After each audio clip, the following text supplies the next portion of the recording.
Joining us now to talk more is the former NATO Supreme Allied Commander, retired General Wesley Clark. General Clark, thank you so much for joining us. Appreciate you being here. Thank you. Thank you. Let's start with those tariffs on Russia. How much of a difference could they make, and why do you think he's doing this now? Well, there are no sanctions, no additional sanctions. I mean, he's threatened to put sanctions on, but he didn't threaten to stop the weapons and the intelligence to Ukraine. He actually stopped it. So there's a asymmetry here. So the threat of sanctions isn't the same as more sanctions. So I think we have to see. There's going to be a big meeting in Tuesday in Riyadh. We'll see what happens at that meeting. But right now, it seems that all the pressure is on Ukraine. So do you think this could put Putin in more of a desperate place and cause him to escalate the war even further? Is there a chance of that? Well, I think that that Russia has sees that the way's open for it. And so Russia could stall and stall and stall as long as there's no sanctions. And even if there's more sanctions put on, the sanctions may not have an immediate impact on the battlefield, whereas what's been done to Ukraine has an immediate battlefield impact.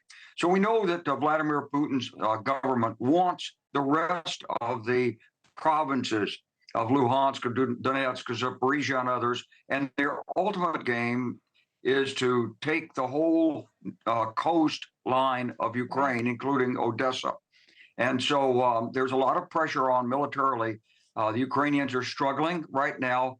And the sad part about it is we've seen this movie before because I was a captain. I fought in Vietnam, and I watched the disintegration of Vietnam after they were forced to sign an agreement for peace that they knew was going to destroy their country. And it did. So I hope that's not the case here.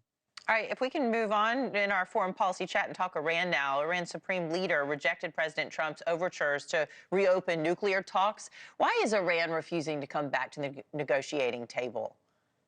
Well, I think it's waiting for some other incentive. Mr. Putin has volunteered to mediate these talks. And there are some in the Middle East who would welcome that and some who wouldn't. But I know that President Trump doesn't want a war with Iran. And yet this is a really urgent problem that's emerging. So he would seek a mediation from Putin. Of course, Iran doesn't want to give up the nuclear card because if it does, it loses a lot of influence in the region. So things are going to come to a boiling point here if the mediation doesn't start pretty soon. Do we have a clear picture at how advanced Iran's nuclear program is? We think it might be in terms of the production of nuclear capable fissile material. They might be a few weeks or a few days away from having sufficient highly enriched uranium to actually create a nuclear explosive device. All right. How about this? Moving on to Israel. Israel is saying it's sending a delegation to Qatar tomorrow to help advance ceasefire negotiations. But we've been hearing this back and forth for weeks now. Do you think the two sides are ultimately going to come to a deal?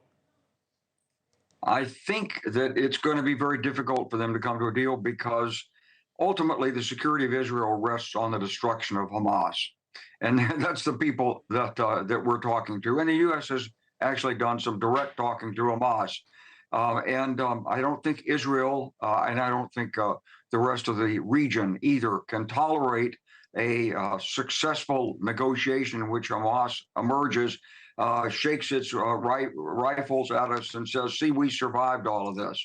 That's not going to happen. And Israel can't permit it. And frankly, most of the countries in the Gulf don't want it either. And as the United States is now directly negotiating with Hamas, is this something that's going to help the chances of a ceasefire deal? And is it surprising to you? What do you make of it? It's getting mixed reviews whether we should be directly negotiating with terrorists. Well, I think it's a way of conveying a specific threat to Hamas to get them to release the rest of the hostages. So I'm not sure I'd call it negotiations.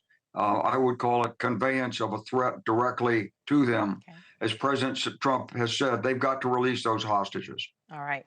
We are the former NATO Supreme Allied Commander, retired General Wesley Clark. Thank you so much for sharing your insight today. Come back again. Thank you. Thank you. Thanks for watching. Go to joinnn.com to find News Nation on your screen. And don't forget to click the red subscribe button below to get more of News Nation's fact-driven, unbiased coverage.